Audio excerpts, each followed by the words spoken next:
Hello, and welcome to episode 124 of Prose. This week, fall in love with the moon and worship some dirt.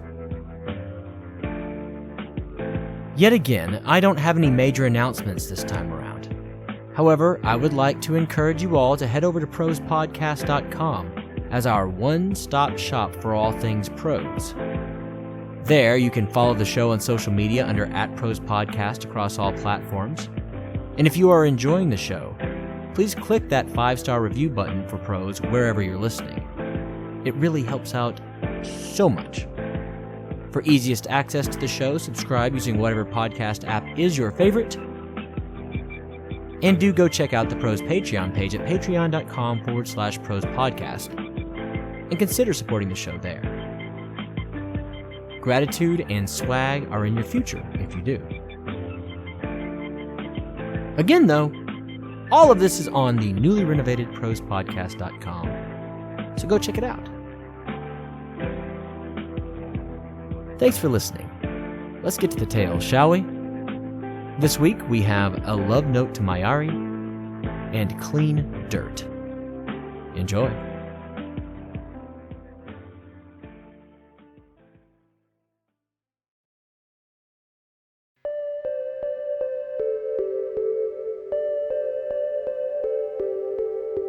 A Love Note to Mayari, an original short story by Jared I. McGee.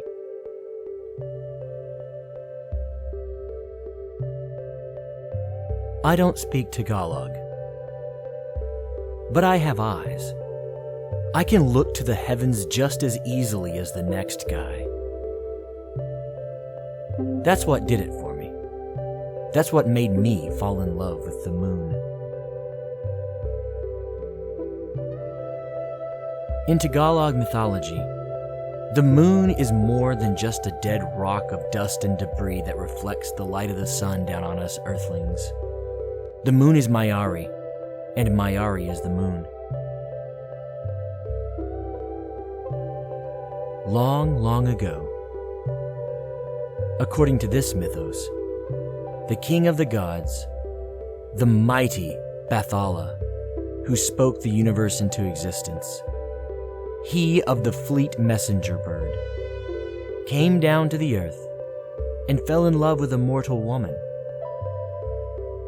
That blessed woman's name has been lost to the ages, but her daughter would come to change the cosmos. Mayari was born of that mortal woman. She was more than just a human. The power of Bathala ran deep and strong in her. She was born into power. Upon her coming of age, Bathala allowed her to come into her full power. And Mayari was ordained the goddess of a great many things ever important to mortals. Combat, war, revolution, the hunt, silver, weaponry, beauty, strength, the moon, and the night. Her powers weave aggression and affection, beauty and horror. She is both sides of a cosmic coin, so to speak. Very quickly, she became her father's favorite, though her being the most beautiful member of Bathala's court caused the other immortals to envy her and want to supplant her.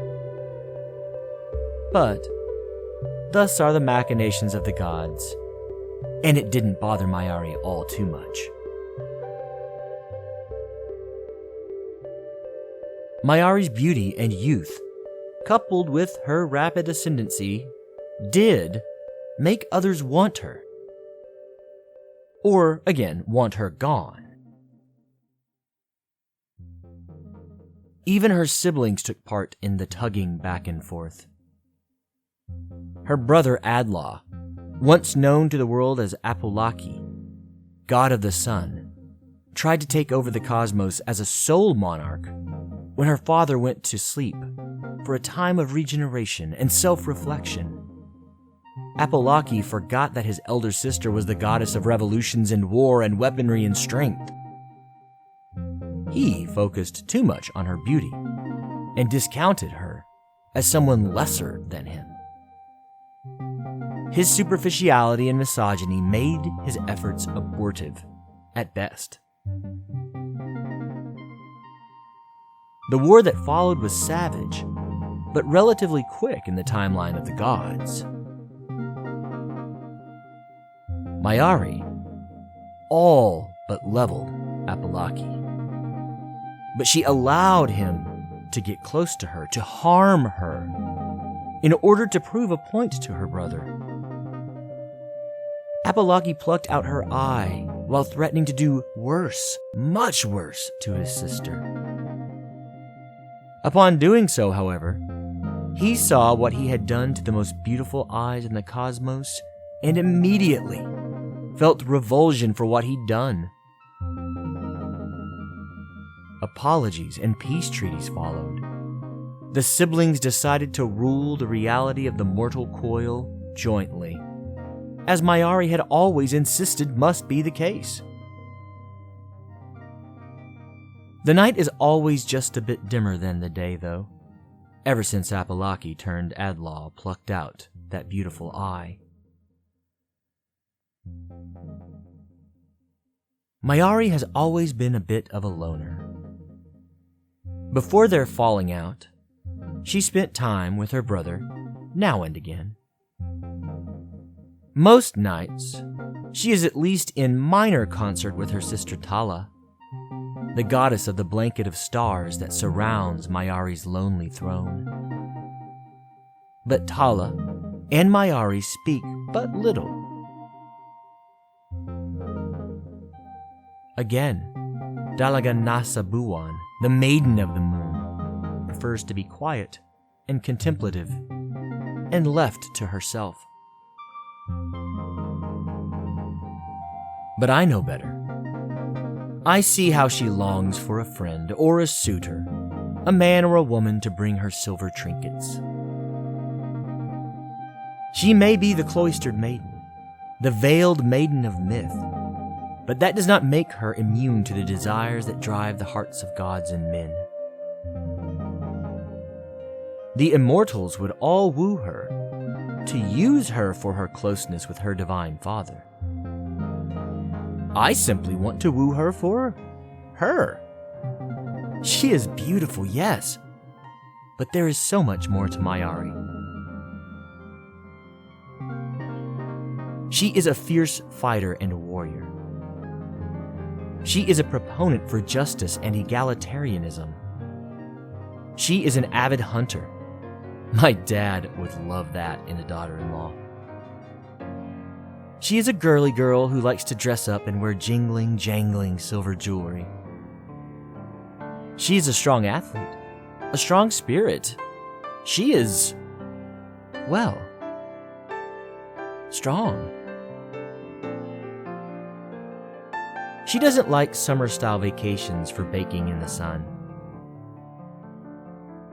She prefers the nighttime and the nightingale songs and stargazing while drinking silvery smooth wines.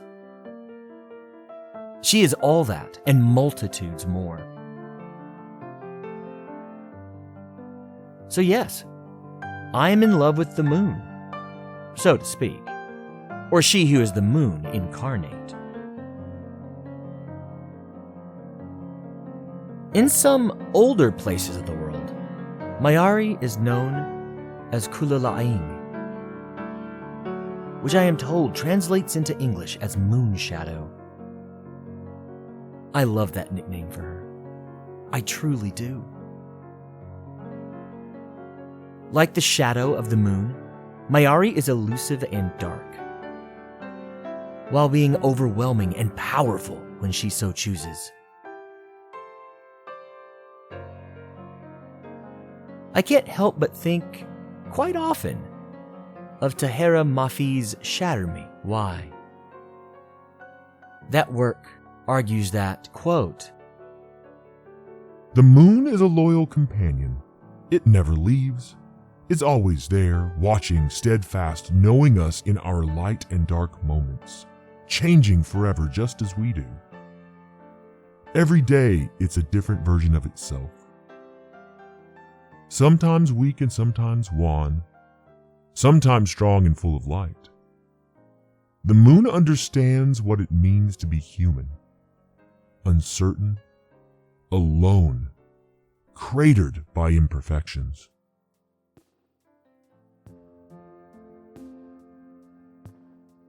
This feels like something Mayari would approve of. Something she would agree with.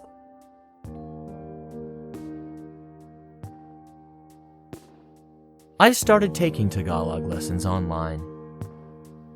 I speak out and up to the moon nightly.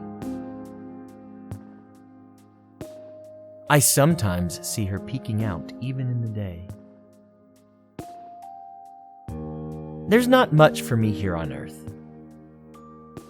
I'll continue to look to the heavens and my beloved Mayari.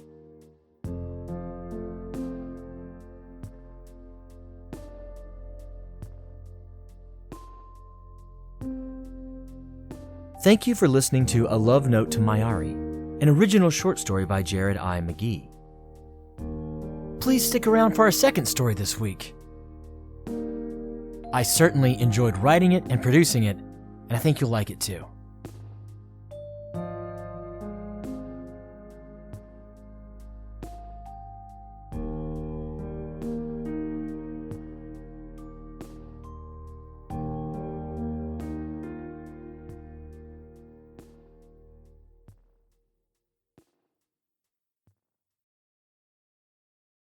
Thanks for listening to the first story this week.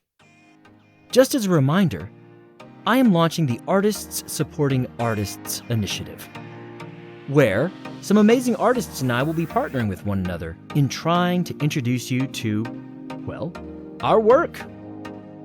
My first partner is Caitlin V Photography.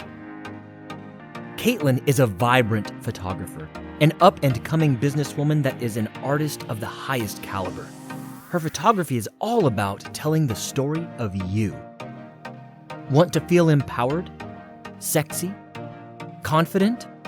Caitlin will capture you at your most intimate during a boudoir shoot. 100% custom tailored to you and your comfort level. In business for yourself?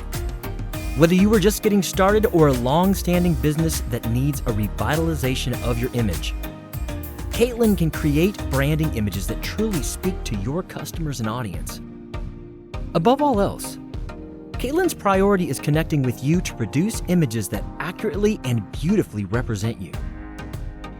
Whatever your photography needs, she's got you.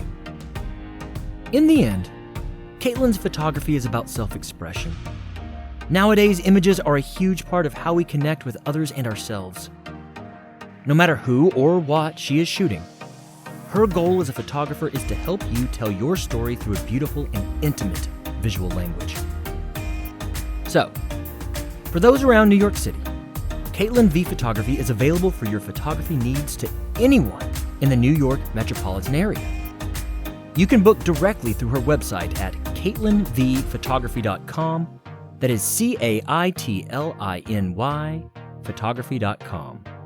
For those listening to the show from farther afield, as well as the New York City set, please follow Caitlin at bear.bycaitlinv on Instagram. I'll put this in the show notes. Follow her, like and share her images, celebrate an artist at the top of her game. Be bold. Celebrate the beauty of your brand and your body with Caitlin V Photography. I am so excited for this partnership, and I can't wait for you to see her work. Now, back to the tales.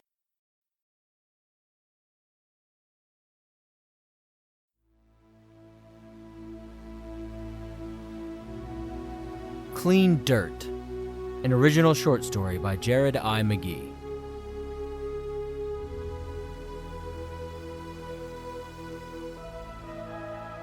The wool merchants of old knew how the soil could be a cleansing agent.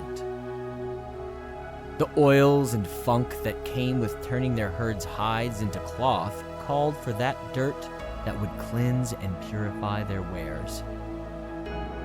A wonderful side effect was that the clay and the turf made that cloth shimmer. For those merchants that worked with the stuff too often, their hands were bleached a dazzling white, their skin being bleached by the wonder soil.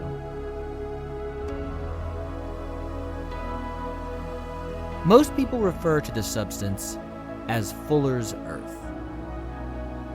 That term is of the New World and the new mankind, though. The oldest Akkadian and Hebrew and Sanskrit speak of Imbabar, Multani Miti, Kreta Fulonia, earth that whitens. A cure for the ill and the nasty in the world. The Old Testament and the New Testament both reference the divine material. The Persians and the Romans both embraced the practice of cleaning with dirt. The former elevating the practice to the point their empire had to be dotted with mines solely focused on the gathering of the earth. The latter obsessively gathered it to themselves through mining, yes, but also through war and contrast. So much blood and focus on some dirt.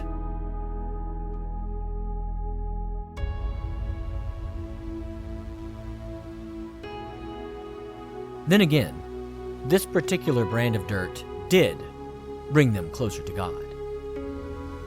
Cleanliness is next to godliness. As the ages crept, whiteness was also sought after. Blankness was worshipped. If this was in any doubt, the soil could make the marble that lined the statues and holy places of all the gods in all the world shine as if there were an internal light begging to beam out from the stone. And so, the cleansing dirt came to be used to leach the color and purported impurities out of more than just wool and hide. Fibers of all sorts could be stripped and made better, stronger, more attractive. With those discoveries, humanity began its vertiginous climb toward demigodhood and a purer existence.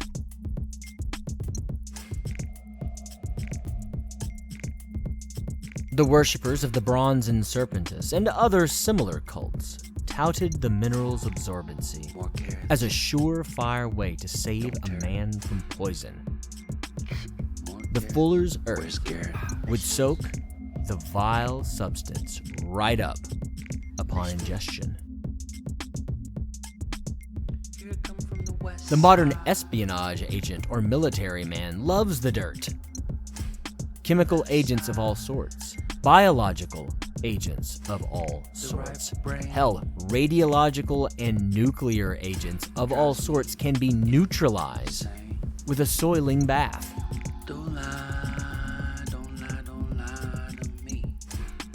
The magic of the modern motion picture wouldn't be possible without the substance. It was the soil that was upturned in too many titles to recall. It was the dust storm in every Dust Bowl film made to present, though CGI has upended some of its pomp in the industry.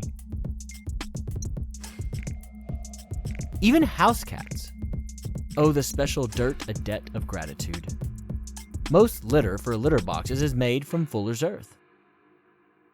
These once revered gods of Egypt get to maintain their hegemony over the human race, defecating and urinating in boxes indoors, but at least into this holiest of substances.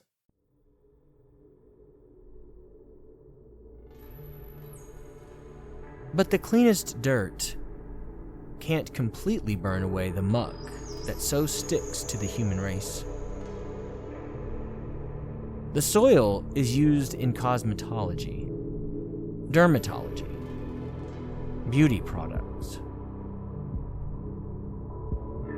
The properties of the soil leach color and impurity from wool, but they also bleach the skin, shift the color of the eyes, diminish birthmarks. For millennia, women and men have been encouraged to burn away what their given society has deemed as impure from their hair, from their eyes, from their teeth, from their skin.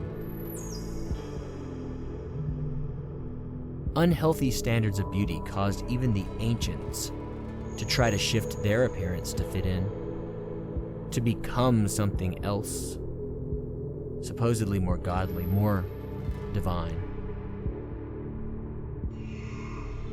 Though in reality, this just wasn't so. Arbitrary, misperceived truths given legs by an otherwise miraculous substance. Quotidian concerns, lofty loam.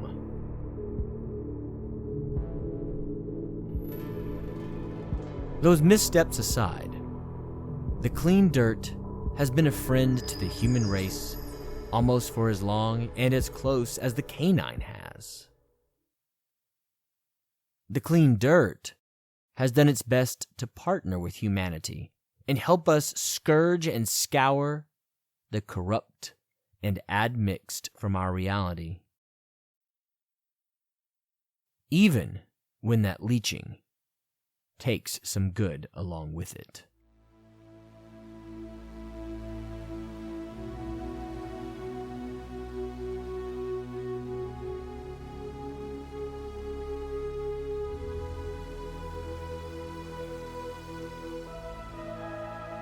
Thank you for listening to Clean Dirt, an original short story by me, Jared I. McGee. All music that you have heard across both episodes come from YouTube's free music library and are being used under CC 01.0 public domain dedication licenses. That does it this week for Prose. I hope that you will continue to refresh your feeds because it is closing in on everyone's beloved holiday in February, Valentine's Day, and we might or might not have a little something extra here at Prose for that day. We have something of a tradition of non-traditional Valentine's Day episodes, just to help you not get your hopes going in the wrong direction. At any rate, please do subscribe, keep those feeds refreshed, and I'll join you again for a full episode in 2 weeks' time. Until then, love those around you, tell them that you do, and embrace this life as it is always stranger than fiction. Thank you so much for listening.